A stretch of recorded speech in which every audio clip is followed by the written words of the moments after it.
Every religion all over the world can be seen as the distant echo of the Srimad Bhagavad Gita, such as Mahavir, Gautam Buddha, Nanak, Kabir, and others. These cassettes of the Gita are being presented for self-realization for seekers everywhere.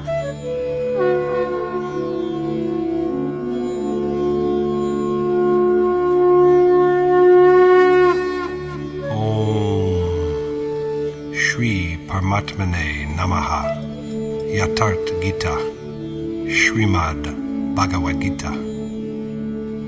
Chapter 6. The Yoga of Meditation. Whenever there is rank growth in the name of Dharma, of too many customs and practices, of forms of worship and prayer, and of schools and sects, some great soul makes his appearance, his advent, to demolish them, and to install and strengthen the one and only God, as well as to broaden the path of action that leads to Him. The practice of renouncing action, and thus of being known for wisdom, were also all too prevalent in the age of Krishna. That explains why Krishna affirms, for the fourth time, at the beginning of this chapter, that action is an essential, inevitable requirement of the ways of both knowledge and selfless action.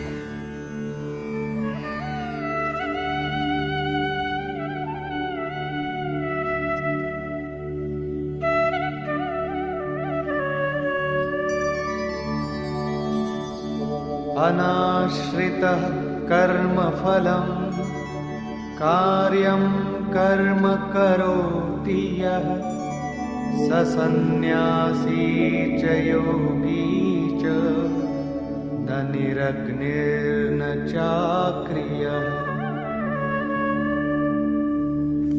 The Lord said, "The man who performs the ordained task without desiring its fruits, rather than the one who just gives up lighting the sacred fire or action, is a sannyasi and a yogi."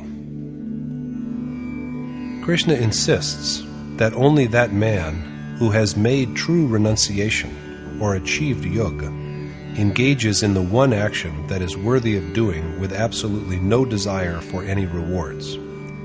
No one becomes a sannyasi or a yogi by just desisting from the ordained action.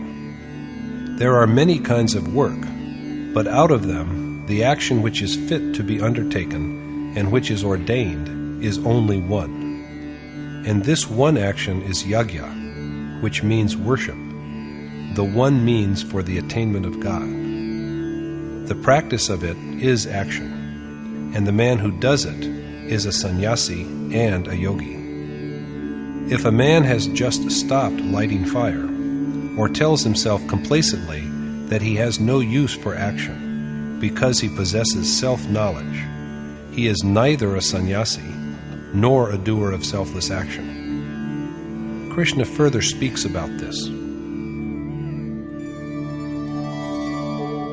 Yam sannyāsamiti prāhu yogam tam vidhi pandava nayya sannyasta sankalpo yogi bhavati kaśchana. Remember, O Arjuna, that yoga, selfless action, is the same as renunciation, knowledge. For no man can be a yogi without a total rejection of desire. What we know as renunciation is also yoga, for no man can be a yogi without giving up all his desires. In other words, sacrifice of desire is essential for men who have chosen either of the two ways. Superficially, it appears so easy, for all that we need to do in order to become a yogi sannyasi is to claim that we are free from desire. But according to Krishna, it is by no means so. Arurukshor munir yogam karma karanam uchyate yogarudha मोक्षस्य तस्यैव शमः कारणमुच्यते. Whereas selfless action is the means for the contemplative man who wishes to achieve yoga, a total absence of will is the means for one who has attained to it. Performance of action to achieve yoga is the way for the reflective man who aspires to selfless action. But when repeated practice of the deed gradually brings one to the stage at which the final outcome of selfless action emerges, absence of all desire is the means. One is not rid of desire before this stage. And yada hinendriyartheshu na karmasvanushajyate sarvasankalpa sannyasi yogarudhastadochyate. A man is said to have achieved yoga when he is unattached to both sensual pleasure and action. This is the stage when a man is not given to sensual pleasure nor to action. When the culmination of yoga is once reached, who is there beyond to strive and look for? So there is no longer any need of even the prescribed task of worship, and therefore of attachment to action. This is the point when attachments are completely broken. This is sannyas, and this is also achievement of yoga. While a worshipper is still on his way and has not yet arrived at this point, there is nothing like renunciation. Krishna then speaks about the profit that accrues from the attainment of yoga.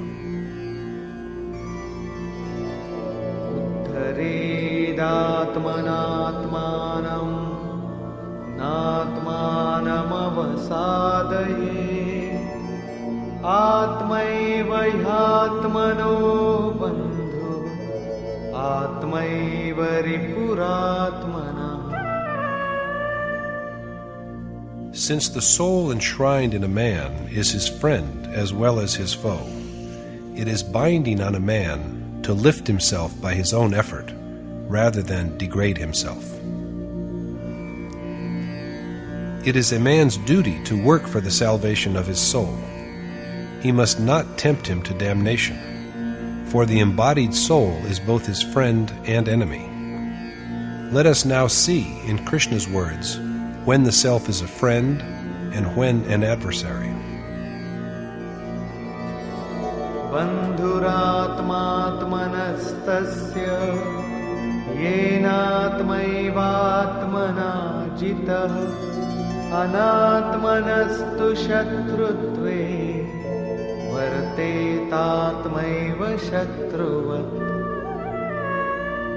The self is a friend to the man who has overcome his mind and senses, but he is an enemy to one who has failed to do so. To the man who has vanquished his mind and senses, the soul within is a friend, but to the man who has not subdued his mind and senses, he is an enemy. In the 5th and 6th verses, Krishna thus insists repeatedly that a man should redeem his self by his own effort. He must not degrade him because the self is a friend. Besides him, besides the self, there is neither any friend nor any enemy. It is so because if a man has restrained his mind and senses, his soul acts as a friend and brings him the highest good. But if a man's mind and senses are not restrained, his soul turns into an enemy that drags him to rebirth in lower forms of life and to endless misery. Men are fond of saying, "I am soul, so there is nothing for us to worry about." We cite evidence from the Gita itself. Is not it said there, we ask, that weapons cannot pierce and fire cannot burn and wind cannot wither the self? He, the deathless, immutable, and universal, is therefore me.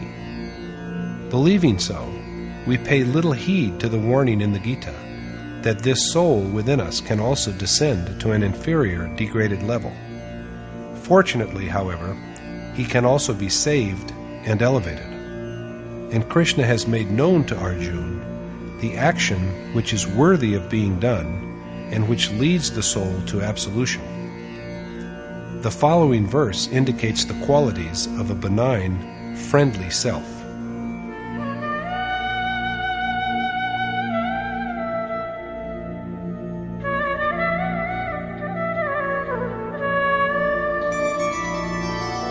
जितात्मनः प्रशान्तस्य परमात्मा समाहितः शीतोष्णसुखदुःखेषु तथा मानापमानयोः. God is ever and inseparably present in the serene heart of the self-abiding man who is unmoved by the contradictions of heat and cold, happiness and sorrow, and fame and infamy. God dwells inextricably in the heart of the man who rests in his own self and reacts evenly to the dualities of nature, such as heat and cold, pain and pleasure, and honor and humiliation. Perfect repose flows through one who has conquered the mind along with the senses. This is the stage when the soul is liberated. ज्ञानविज्ञानतृप्तात्मा कूटस्थो विजितेन्द्रियः युक्त इत्युच्यते योगी समलोष्टाश्मकाञ्चनः. The yogi, whose mind is quenched with knowledge, both divine and intuitive, whose devotion is steady and constant, who has conquered his senses well, and who makes no distinction between objects ostensibly as different as earth, rock, and gold, is said to have realized God. The yogi who has achieved this state is said to be endowed with yoga. He has reached the crowning point of yoga, which Yogeshwar Krishna has portrayed in verses 7 through 12 in chapter 5. Perception of God and the consequent enlightenment are knowledge. The worshipper is but groveling in the mire of ignorance if there is even the slightest distance between him and the adored God, and the desire to know him remains unfulfilled. What is called intuitive knowledge, Vigyan, here is knowledge of God's functioning through things, acts, and relations, that is, the manifest universe, which reveal how he is all-pervading, how he prompts, how he guides innumerable souls simultaneously, and how he is knower of all times, past, present, and future. He begins to guide from the very moment when he makes his advent in a heart as the revered one, but the worshipper is unable to know this at the initial stage. It is only when he has reached the culmination of his contemplative exercise that he gains full awareness of God's ways. This is Vigyan. The heart of the man who is accomplished in yoga is satiated with this achievement, combined with his knowledge of God and accurate insight. Continuing with his account of this adept in yoga, Krishna adds, सुहृन्मित्रार्युदासीन मध्यस्थद्वेष्य बन्धुषु साधुष्वपि च पापेषु समबुद्धिर्विशिष्यते. That man is indeed superior, who views all with an equal mind, friends and foes, the antagonistic, indifferent, neutral or jealous, kinsmen, and the righteous, as well as sinners. After perception of God, a sage is both equal and even-minded. Krishna said in the last chapter that realized sages, who are blessed with knowledge and discrimination, regard with an impartial eye a Brahmin, an outcast, and animals so diverse as a cow, a dog, and an elephant. The verse under discussion complements what was said before. That man is doubtlessly a man of excellence, who looks equally at all kinds of people, from the highest to the lowest, from the most virtuous to the most wicked, and from the most loving to the most malicious, irrespective of their feelings for him. He looks at the course of souls within them, rather than at their external deeds. The only difference he therefore sees between diverse beings is that while some have ascended to higher steps and gotten close to the state of purity, others have lagged behind and are still lingering on the lower steps. All the same, he sees the capacity for salvation in all. In the next 5 verses, Krishna describes how a man comes to the possession of yoga, how he practices yajna, the nature of the place where the deed is performed, the seat and the posture of the worshipper, the laws which regulate his food and recreation, and sleep and wakefulness, and the quality of effort required for the accomplishment of yoga. The Yogeshwar has done this so that we too are enabled to perform the appointed deed of yajna by following his precepts. A brief review of the relevant points is necessary at this stage. Yajna was named in chapter 3, and Krishna said that yajna is the ordained action. In chapter 4, then, he elaborated the nature of yajna, in which the outgoing breath is sacrificed to the incoming breath, the incoming breath offered as oblation to the outgoing breath, and the mind is restrained through serenity of the vital life winds. The precise meaning of yajna is, as we have seen, worship, the deed that enables the worshipper to traverse the path to the adored God. Krishna has also dwelt upon it in chapter 5. But matters such as the seat of the worshipper, the place of worship, the posture of the worshipper, and the manner of worship have not yet been touched upon. It is only now that these subjects are taken up.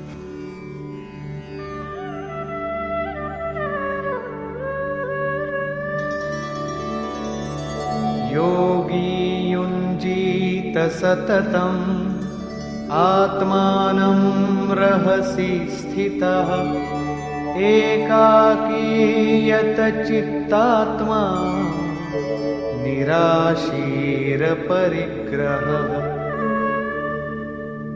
The yogi, engaged in self-conquest, should devote himself to the practice of yoga in loneliness in a secluded place, controlling his mind, body, and senses, and rid of desire and acquisitiveness. Being all alone in a place where there are no distractions, restraint of mind, body, and senses, and a complete rejection of attachments are all essential for a man who is engaged in the task of self-realization. The following verse contains an account of the place and the seat which are conducive to the exercise. Shuchau deshe pratisthapya sthiramasanamaatmanah natyuchritam nati nicham chailajina kushottaram. At a clean spot, he should devise a seat of kush grass or deerskin covered with a piece of cloth, which is neither too high nor too low. Cleanliness of place is a question of sweeping and wiping it to keep it neat and tidy. In such a clean place, the worshipper should make for himself a seat of grass or deerskin, on top of which there is spread a cover of fabric such as silk or of wool. However, the seat may also be just a simple wooden board. But whatever it is, it should be firm and neither too high nor too low. The intent behind all this is that something should be spread on the ground to cover it. It may be anything: skin, a mat, a piece of any kind of cloth, or even a wooden plank. It is important that the seat is not shaky. Again, it should be neither too high from the ground nor too low. My revered teacher, Maharajaji, used to sit on a seat that was about 5 inches high. Once, it so happened that some devotees got him a marble seat that was about 1 foot high. Maharajaji sat on it only once and said, "No, this is too high. A sadhu should not sit too high. It only makes them vain." That does not mean, though, that they should sit too low either, for that gives rise to a sense of inferiority, of contempt for oneself. So he had the marble seat put away in the forest. Maharajaji never went there, and neither does anybody else now. That really was an exercise in a practical lesson by the great man. So the seat of a worshipper should not be too high. If it is too high, vanity will overtake him even before he commences the task of divine adoration. After thus cleaning a spot and making a firm and reasonably elevated seat on it,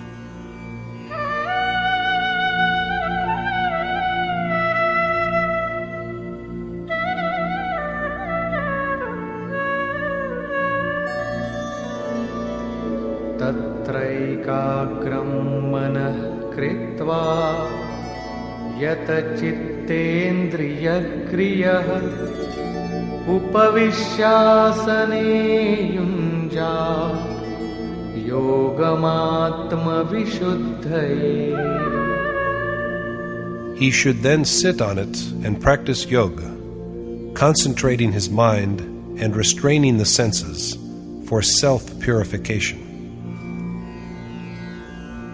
Next, then, the posture of sitting. According to the provision, meditation is done in a sitting posture. The manner in which the worshipper should sit while engaged in contemplation is taken up. Samankaya shiro grivam dharayannachalam sthirah samprekshya nasikagram swam dishashchanavalokayan. Holding his body, head, and neck firmly erect, his eyes should concentrate on the tip of the nose, looking neither right nor left. In the course of meditation, the worshipper should keep his body, neck, and head straight, steady, and unmoving, like a column of wood, as it were. Sitting erect and firm like this, he should keep his eyes fixed on the tip of his nose. Rather than meaning that he should watch the tip of the nose, the directive is that the eyes should look straight in line with the nose. The tendency of eyes of restlessly flitting here and there must be curbed. Looking straight in line with the nose, the worshipper should sit unmoving, and Prashantatma vigatavhi brahmachari vrate sthitah manah sanyamya machitto yukta asita matparah. abiding in continence, fearless, serene at heart, alert and restrained in mind, he should surrender himself firmly to me. What actually does continence, brahmacharya vrat, celibacy, mean? People usually say that it is restraint of the sexual urge, but it has been the experience of sages that such restraint is impossible so long as the mind is associated with objects, sights, touch, and sounds which inflame the urge. A true celibate, brahmachari, is rather one who is engaged in the task of realizing God, Brahm. The brahmachari is a man of Brahm-like conduct, a doer of the appointed task of yajna that leads men to attainment and ultimate dissolution in the eternal, immutable God. While doing it, the external sensations of touch and of all such contacts of the mind and other senses have to be excluded in order to concentrate the mind on contemplation of God.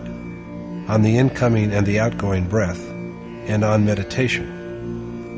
There are no external memories when the mind rests on God. So long as these memories last, the absorption in God is incomplete. Currents of deviation flow through the mind, not through the body. When the mind is wholly occupied with its adoration of God, not only does the sexual urge, but all the other physical urges also cease. So dwelling in conduct that will take him to God, free from fear, in a state of repose, and with a restrained mind, the devoted worshipper should surrender himself totally to an accomplished teacher. But what is the outcome of all this?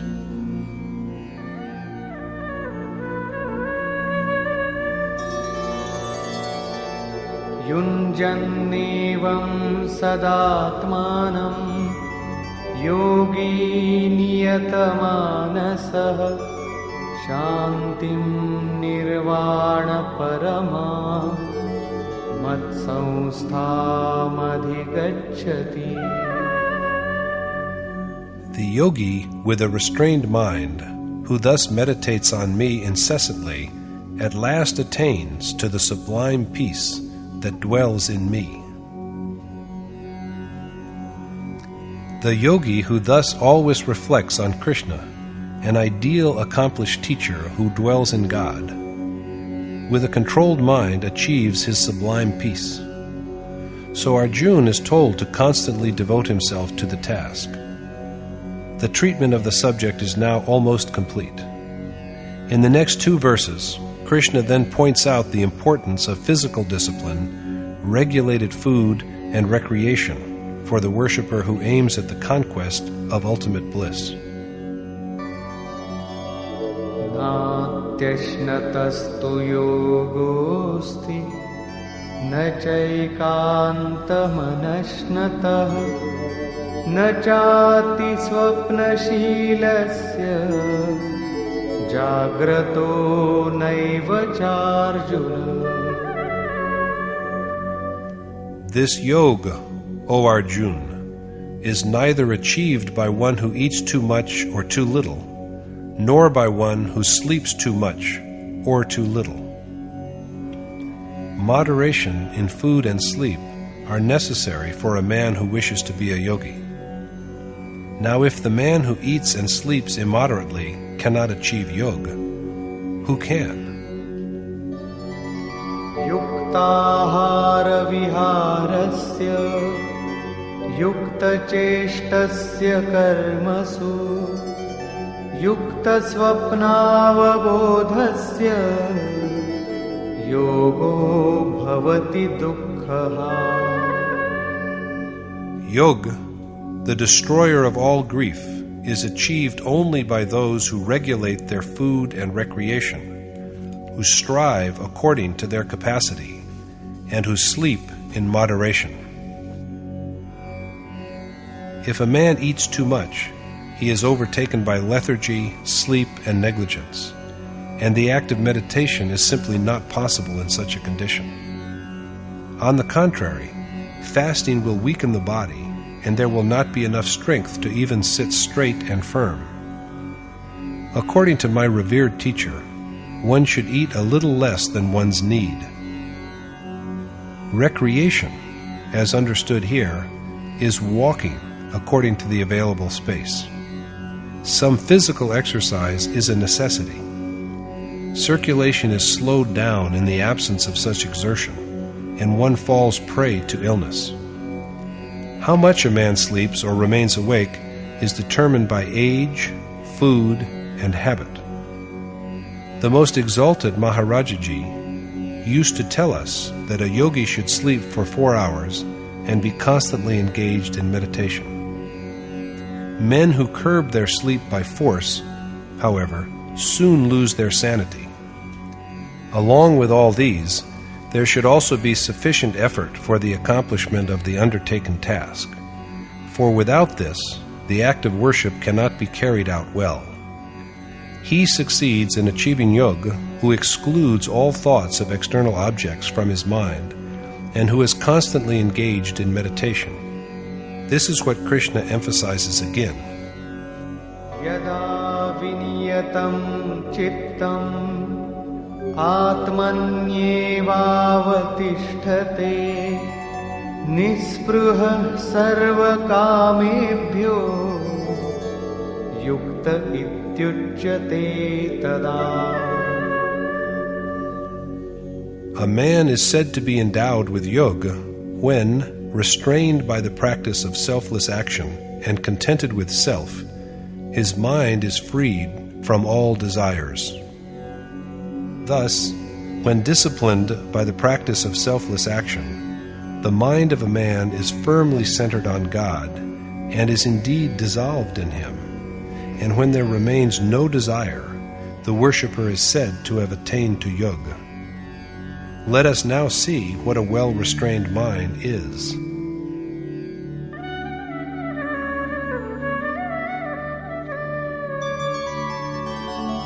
Yatha dipo nivatastho ningate sopama smrita yogino yata chittasya yunjato yogamatmana. An analogy is usually drawn between the lamp whose flame does not flicker because there is no wind and the fully restrained mind of a yogi engaged in contemplation of God. When a lamp is kept where there is not a whiff of air, its wick burns steadily and the flame goes straight up. It does not tremble. So it is used as a simile for the subdued mind of a yogi who has completely given himself up to God. However, the lamp is just an illustration. The kind of lamp that is spoken of here is now going almost out of use. So let us take yet another example. When a stick of incense is burnt, its smoke rises straight up if it is undisturbed by wind. But this again is no more than an analogy between smoke and the mind of a yogi. True that the mind has been conquered and restrained, but it is still there. What spiritual splendor is realized when the restrained mind also is dissolved?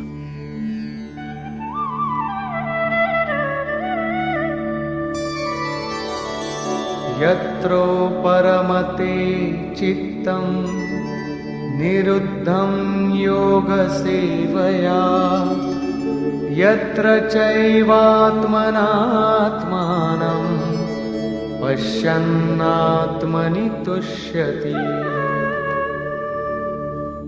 In the state in which even the yoga-restrained mind is dissolved by a direct perception of God, he, the worshipper, rests contented in his self. This state is achieved only by a constant and long practice of yoga. In the absence of such exercise, there can be no restraint of the mind. So when the intellect, the refined mind that has been curbed by yoga, also ceases to be because it is absorbed in God, the worshipper perceives Him through his self and abides with contented happiness in his own self. He apprehends God, but he dwells contented in his soul. In the moment of attainment, he sees God face to face, as it were, but the very next moment he finds his own self overflowing with the eternal glories of that God. God is immortal, constant, unmanifest, and vital, and now the worshipper's soul also is imbued with these divine attributes. True, but now it is also beyond thought.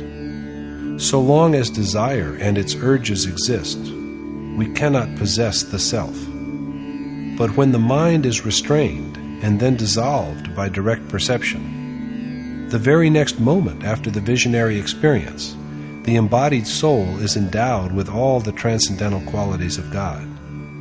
And it is for this reason that the worshipper now lives happily and contented in his own self. This self is what he really is. This is the point of crowning glory for him. The idea is further developed in the next verse.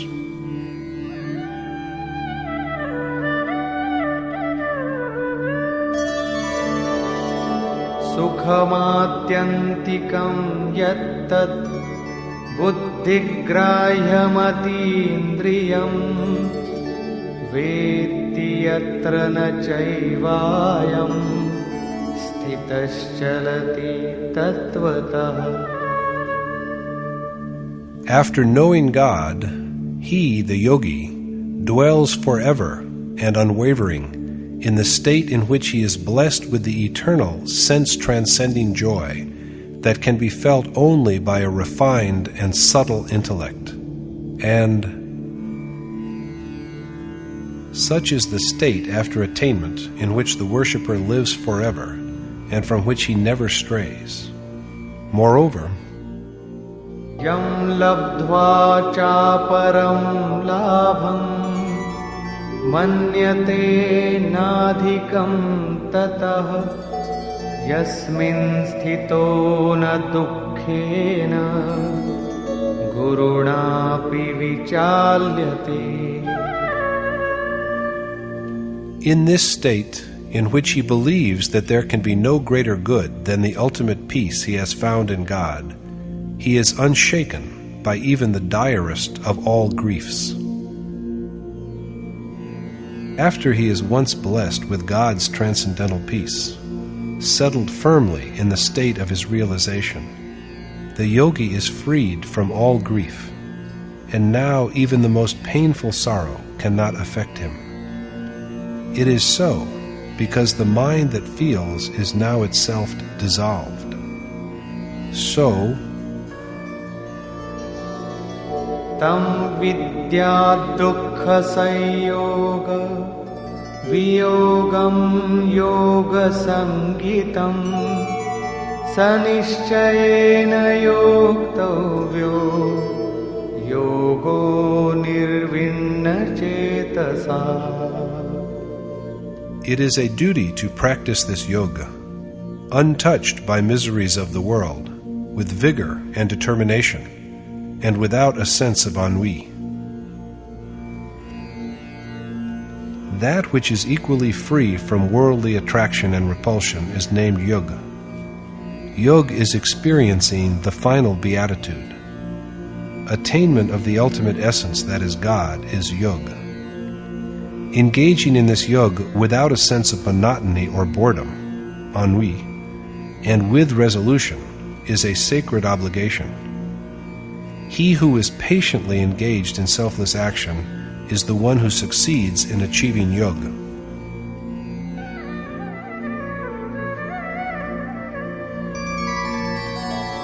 Sankalpa prabhavan kaman styaktva sarvan sheshatah manasaivendriya gramam viniyamya samantatah.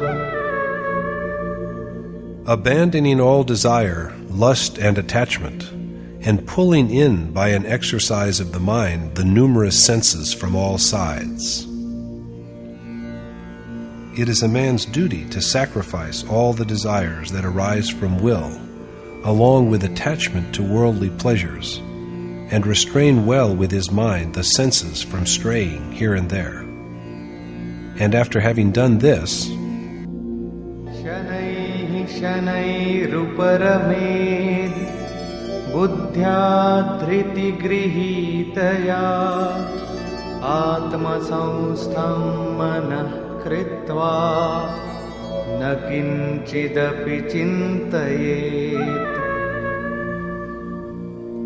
his intellect should also rein in the mind firmly and make it contemplate nothing except God, and thus, step by step, he should proceed towards the attainment of final liberation. The final dissolution in God comes only gradually with the practice of yoga. When the mind is fully under control, the self is united with the Supreme Spirit. However, at the beginning, when the worshipper has just set out on the path, he has to concentrate his mind patiently on and think of nothing else except God. The way of this spiritual enterprise is that attainment comes only with constant application. But at the outset, the mind is restless and refuses to stay at one point. This is what Yogeshwar Krishna speaks of now.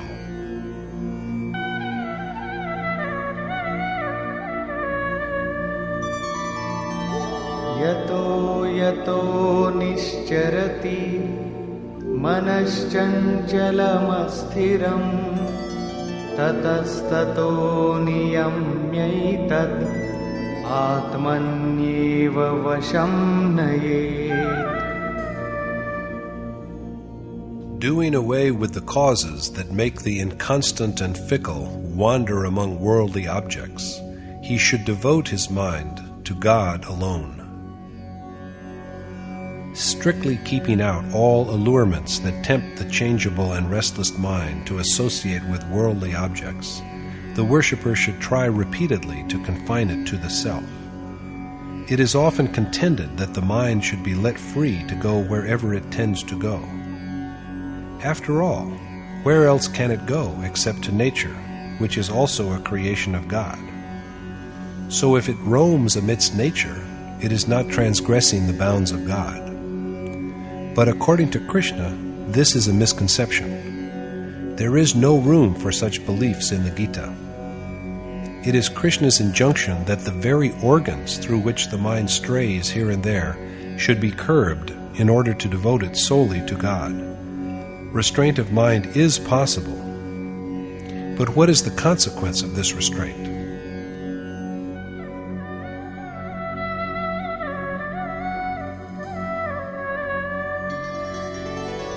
Prashantamanasam yenam yoginam sukhamuttamam upaiti shantarajasam brahmabhutamakalmasham. The most sublime happiness is the lot of the yogi whose mind is at peace, who is free from evil, whose passion and moral blindness have been dispelled, and who has become one with God. Nothing is superior to the happiness that comes to this yogi, for this is the happiness that results from identity with God. And this ultimate bliss comes only to that man who is perfectly at peace in his heart and mind, free from sin, and whose property of passion and moral blindness has been subdued. The same idea is stressed again.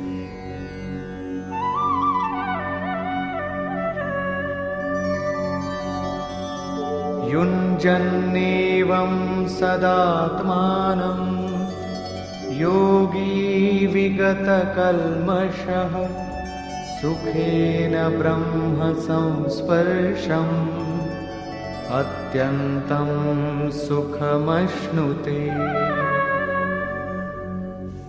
Thus, constantly dedicating his self to God, the immaculate yogi experiences the eternal bliss of realization.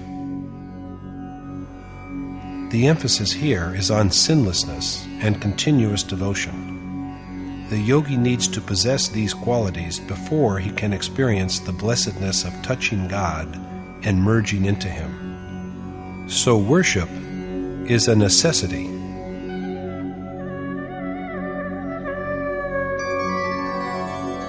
Sarvabhutasthamatmanam sarvabhutani chatmani ikshate yoga yuktatma sarvatra samadarshana.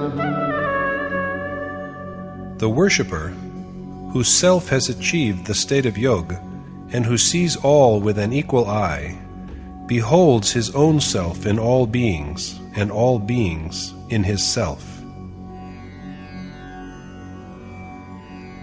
Yoga brings about the state in which the even-minded worshipper sees the extension of his soul in all beings and the existence of all beings in his own soul.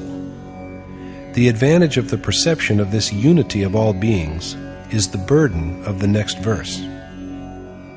Yo mam pashyati sarvatra sarvam cha mahi pashyati तस्याहं न प्रणश्यामि स च मे न प्रणश्यति.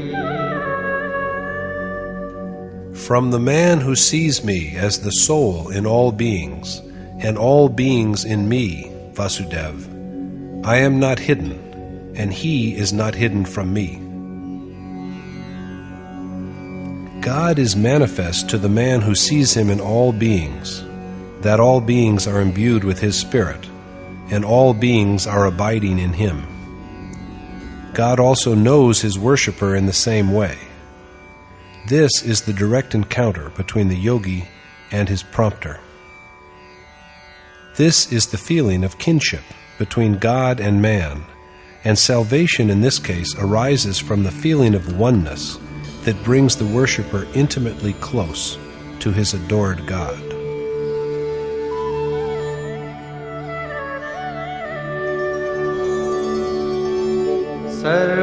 सर्वभूतस्थितं यो मां भजत्येकत्वमास्थितः सर्वथा वर्तमानोऽपि स योगी मयि वर्तते. The even-minded yogi who has known the unity of the individual soul and the Supreme Spirit, who adores me, Vasudev, the soul in all beings, abides in me no matter whatsoever he does.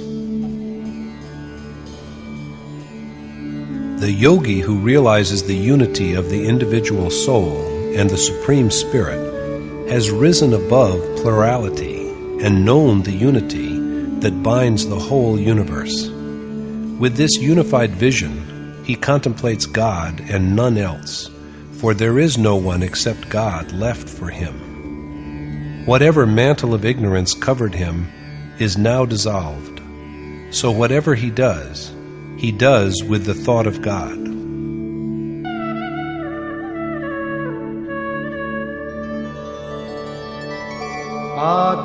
आत्मौपम्येन सर्वत्र समं पश्यति योऽर्जुन सुखं वा यदि वा दुःखं स योगी परमो मतः. O Arjuna, the worshipper who perceives all things as identical and regards happiness and sorrow as identical is thought to be the most accomplished yogi. The man who realizes that his self is also the self of all other creatures, who makes no difference between himself and others, and for whom joy and grief are the same, is the one for whom there are no longer any distinctions nor discriminations. So he is rightly regarded as a yogi who has attained to the highest excellence in his discipline. But no sooner has Krishna concluded his discourse on the consequences of perfect mental restraint than Arjuna expresses a fresh misgiving.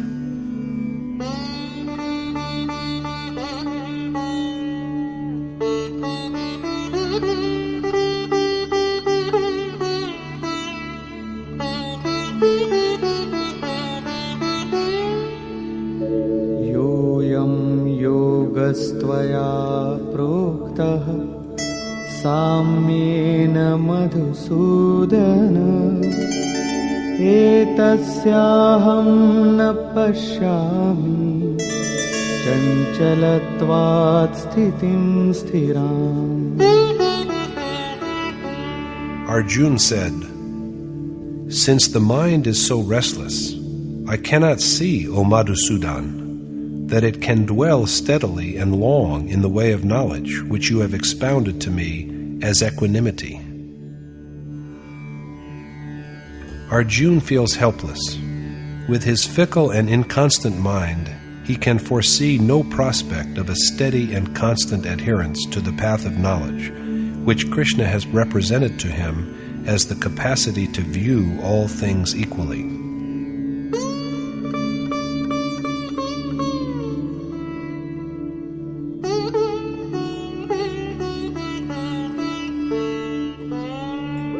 चञ्चलं हि मनः कृष्ण प्रमाथि बलवदृढम् तस्याहं निग्रहं मन्ये वायोरिव सुदुष्करम्. For I find restraining the mind as difficult as restraining the wind, because it is equally restless, turbulent, and mighty. The mind is so fickle and restless. By nature it is something that churns and agitates, obstinate and powerful. So Arjuna is apprehensive that trying to restrain it is going to prove as futile as tying up the wind. Checking the mind is therefore as well nigh impossible as checking a storm. At this, Krishna says,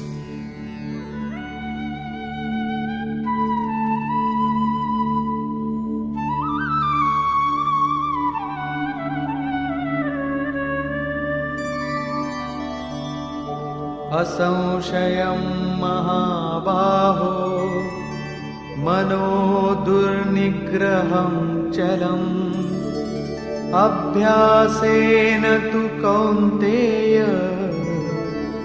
वैराग्येण च गृह्यते. The Lord said, "The mind is, O the mighty-armed Arjuna, doubtlessly fickle and hard to restrain, but it is disciplined, O son of Kunti, by perseverance of effort and renunciation." Arjuna is here referred to as mighty-armed because he is capable of great accomplishment. The mind is indeed restless and most difficult to subdue. But as Krishna tells him, it is restrained by constant effort and giving up of all desire.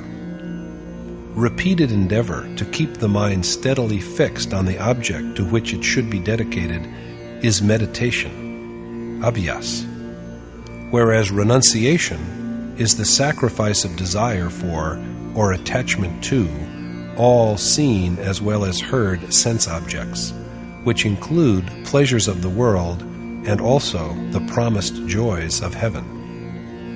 So although it is difficult to curb the mind, it can be subdued by constant meditation and renunciation.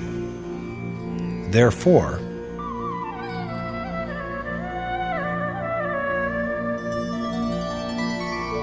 असंयतात्मना योगो दुष्प्राप इति मे मतिः वश्यात्मना तु यतता शक्यो वाप्तुमुपायतः. it is my firm conviction that while the attainment of yoga is most difficult for a man who fails to restrain his mind, it is easy for him who is his own master and active in the performance of the required action. The achievement of yoga is not really so difficult as Arjuna has assumed. It is difficult, indeed impossible, for the man with an unrestrained mind, but it is within the reach of one who has disciplined his thoughts and feelings and is enterprising. So Arjuna should not abandon his endeavor for yoga just because of his fear that it is something impossible to achieve. Yet he responds rather despairingly to the encouragement, as we may see from his next question.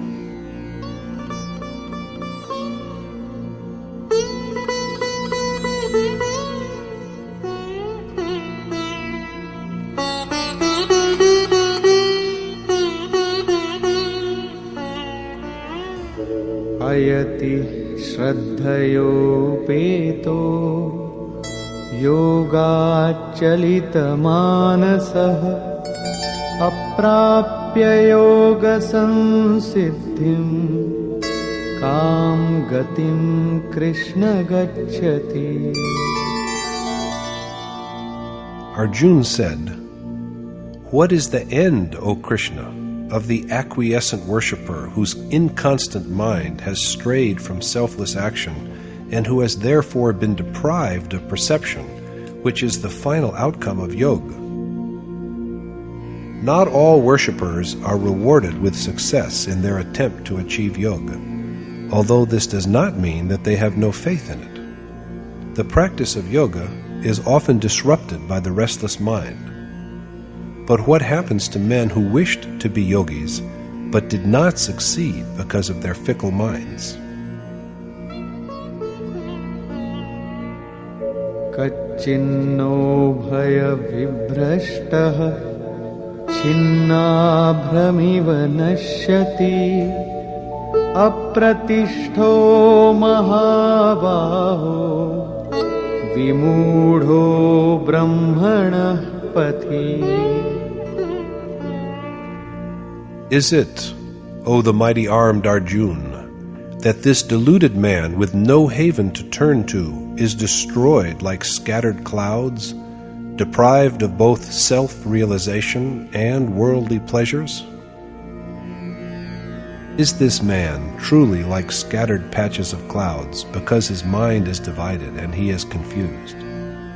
If a small patch of cloud appears in the sky, it can neither precipitate rain nor join other clouds, and within moments the wind destroys it.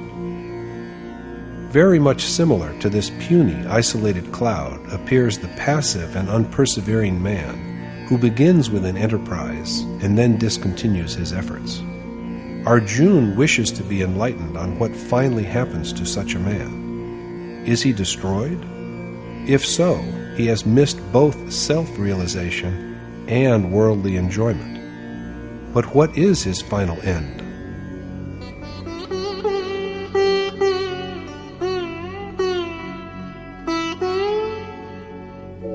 एतन्मे संशयं कृष्ण छेत्तुमर्हस्य शेषतः त्वदन्यः संशयस्यास्य छेत्ता न ह्युपपद्यते. You, O Krishna, are the most capable of fully resolving this doubt of mine, because I cannot think of anyone else who can do it. The ardor of Arjuna's faith is remarkable. He is convinced that only Krishna can dispel his doubts. No one else can do it. So the accomplished teacher Krishna begins to resolve his devout pupil's misgivings.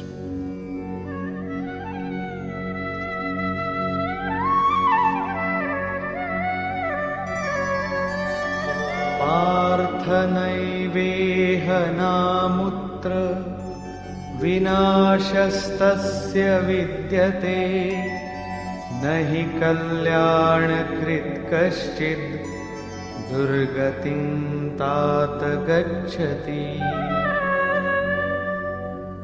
The Lord said, "This man, O Parth, is destroyed neither in this world nor in the next, because, my brother, one who performs good deeds never comes to grief." Arjuna is here addressed as Parth, because, as we have already seen, he has turned his mortal body itself into a chariot to proceed to his goal. And now Krishna tells him that the man who deviates from yoga because of his mind's fickleness is not destroyed in this world or in the next. This is so because a doer of good deeds, of God-related deeds, is never damned. However, what is his destiny? प्राप्य पुण्यकृतान् लोकान् उषित्वा शाश्वती समाः शुचीनां श्रीमतां गेहे योगभ्रष्टोऽभिजायते. The righteous man who deviates from the path of yoga achieves celestial merits and pleasures for countless years, after which he is reborn in the house of a virtuous and noble man, or fortunate and thriving man. What a paradox that the man who has fallen from yoga enjoys in the worlds of the virtuous satisfaction of the same desires for sensual pleasure by which his restless mind was lured away from the appointed way in the mortal world. But this is God's synoptic way of providing him a glimpse of all he wanted, after which he is reborn in the house of a nobleman, a man of righteous conduct, or a man of fortune.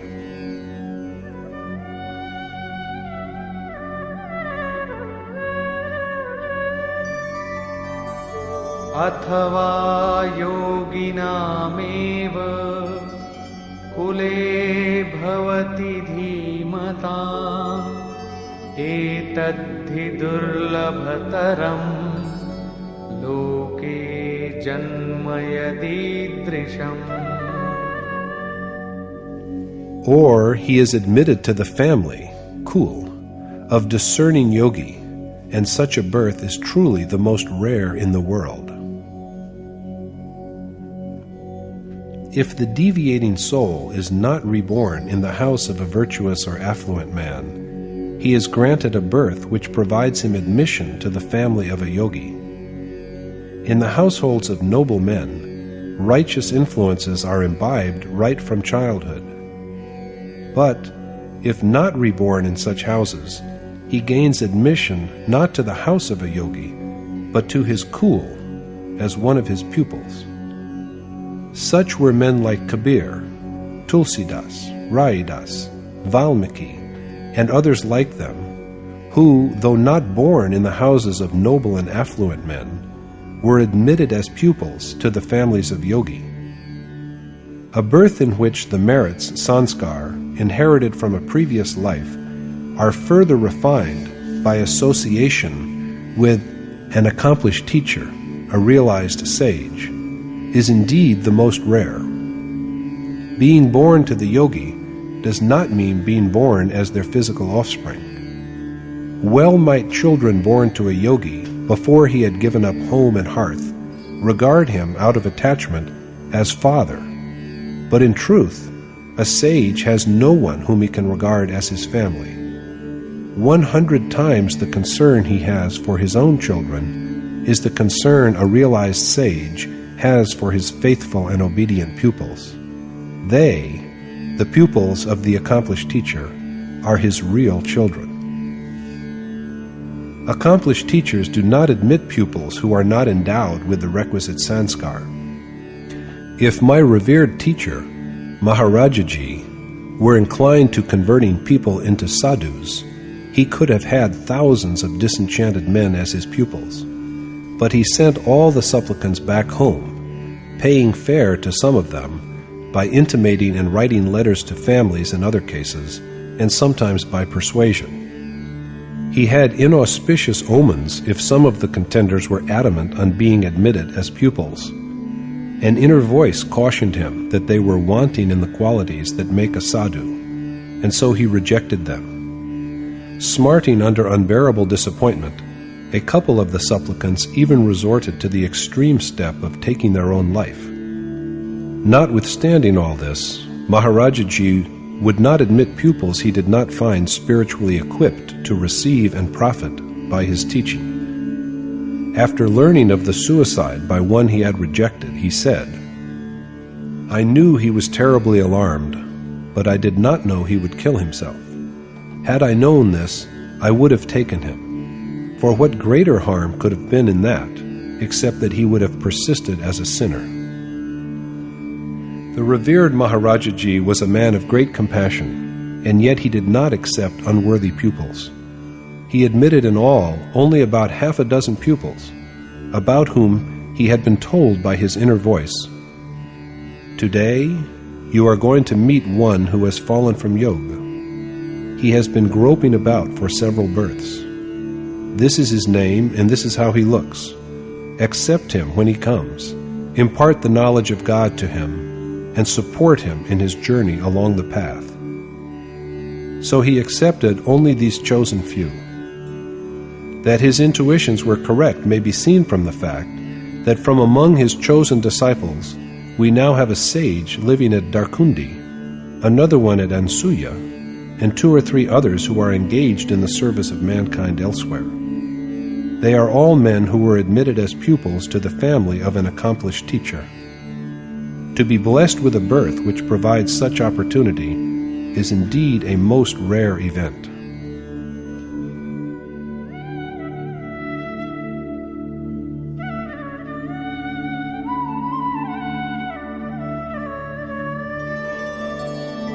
तत्र तं बुद्धिसंयोगं लभते पौर्वदेहिकं यतते च ततो भूयः संसिद्धौ कुरु नन्दन. He naturally bears with him into his new birth the noble impressions, sanskar, of yoga from his previous existence, and by dint of this, he strives well for perfection that comes from the realization of God. The merits he had earned in his previous body are spontaneously restored to him in his new birth, by virtue of which he sets out to achieve the ultimate excellence that is God.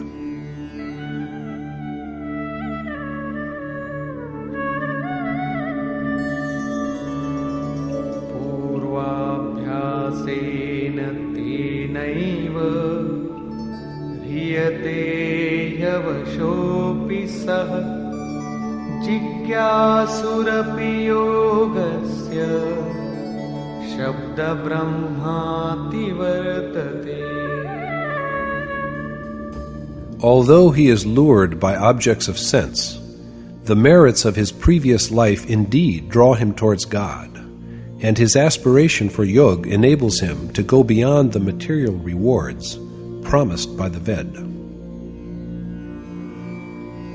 If he is born in a noble or thriving household and is subject to the influence of sense objects, the traces of virtuous deeds inherited from his previous life yet draw him to the way that leads to God, and even with inadequate endeavor, he is enabled to rise above the fruits mentioned by Vedic compositions and attain to the state of salvation. This is the way of achieving the ultimate liberation. But this cannot be within a single life. प्रयत्नाद्यतमानस्तु योगी संशुद्ध किल्बिषः अनेकजन्म संसिद्धः ततो याति परां गतिम्. The yogi who has purified his heart and mind through several births by intense meditation, and thus rid himself of all sins, attains to the ultimate state of realizing God. Only an endeavor made over a number of lives effects this ultimate accomplishment. The yogi who practices diligent meditation is well rid of all kinds of impiety, and then attains to the final beatitude. This is the way of attainment. Setting out on the path of yoga with but a feeble effort, and initiated into it when the mind is yet restless, he is admitted to the family of an accomplished teacher, and with the undertaking of meditation in life after life, he at last arrives at the point called salvation, the state in which the soul is merged into God. Krishna also said before that the seed of this yoga is never annihilated. If we take just a couple of steps, the merits earned from them are never destroyed. A man of true faith can embark upon the ordained action in every circumstance of worldly life. The Geeta is for all mankind, for the man devoted to his family and the sannyasi, the educated and the unlettered, and for everyone. It is not only for that unique creature called a sadhu. This indeed is Lord Krishna's pronouncement.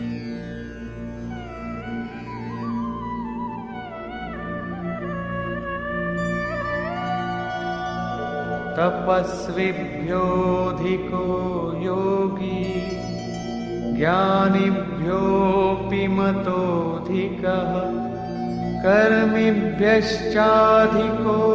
योगी तस्माद् योगी भवार्जुन. Since yogi are superior to men who do penance, or men who follow the path of knowledge discrimination, or men who desire the fruits of action, O Kurunandan, you should be a doer of selfless action. A yogi, doer of selfless action, surpasses all ascetics and men of knowledge as well as those of action. So Krishna's final counsel to Arjuna is that he should be a yogi. This necessitates an appraisal of what all these types are. The ascetic, tapasvi, is one who practices severe austerities and mortifications of the body, mind, and senses to shape the yoga which has not yet started flowing through him like an unimpeded current. The doer, or karmi, is one who is engaged in the ordained task after knowing it, but who applies himself to it without either making an appraisal of his own strength or a sense of dedication. He is just engaged in the carrying out of an enterprise.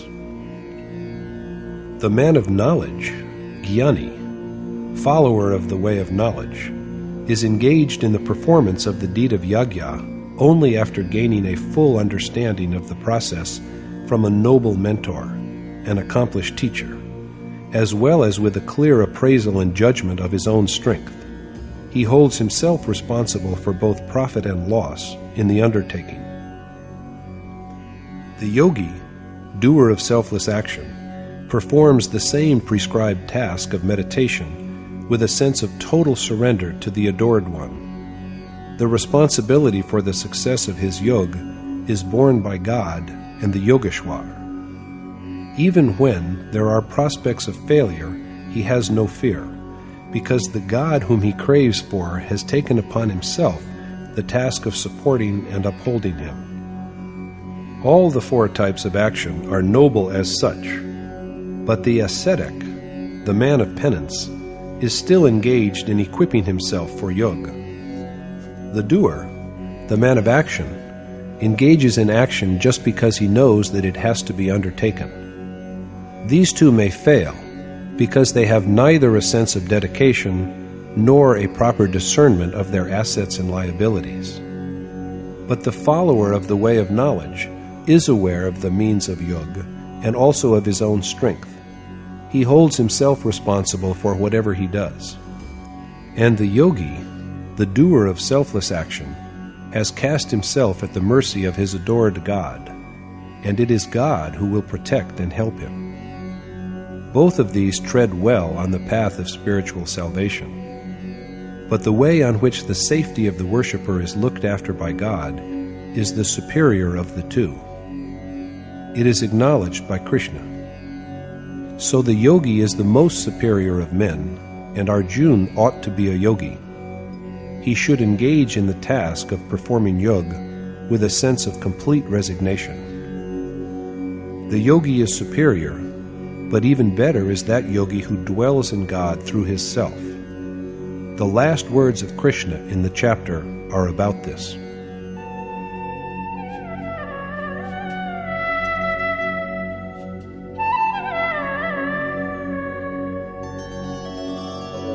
Yoginamapi sarvesham madgatena antaratmana Shraddhavan bhajate yo mam same yuktatamo matah. Among all yogi, I think that one the best, who is dedicated to me, and who, abiding in the self, always adores me. Krishna regards, among all yogi, doers of selfless action, that one as the best who, immersed in his feelings of devotion, always adores him. Worship is not a matter of display or exhibition. Society may approve of such display, but God is offended. worship is a secret, private activity, and it is undertaken within the heart. The ascent and descent of worship are events that belong to the innermost seats of thought and feeling. Conclusion. Yogeshwar Krishna says at the beginning of the chapter that the man who performs the ordained worthwhile task is a sannyasi. The yogi is also a doer of the same action. One does not become a yogi or a sannyasi just by giving up lighting of fire or undertaking of action. No one can be a sannyasi or yogi without sacrificing desires. We are not rid of will just by claiming that we do not have it. The man who wishes to possess yoga should do what ought to be done, for freedom from desires comes only by a repeated and constant undertaking of this action, and never before it. Renunciation is complete absence of desire. Arjuna should be a yogi. With true dedication to Krishna, he should accomplish yoga within his heart and mind. Thus, in the chapter, Krishna has chiefly stressed the importance of meditation for the attainment of yoga. Thus concludes the 6th chapter in the Upanishad of the Srimad Bhagavad Gita on the knowledge of the Supreme Spirit, the science of yoga, and the dialogue between Krishna and Arjuna entitled Abhyas Yoga, or the Yoga of Meditation. Thus concludes Swami Adgaranand's exposition of the 6th chapter of the Srimad Bhagavad Gita in Yatharth Gita. Hari Om Tat Sat.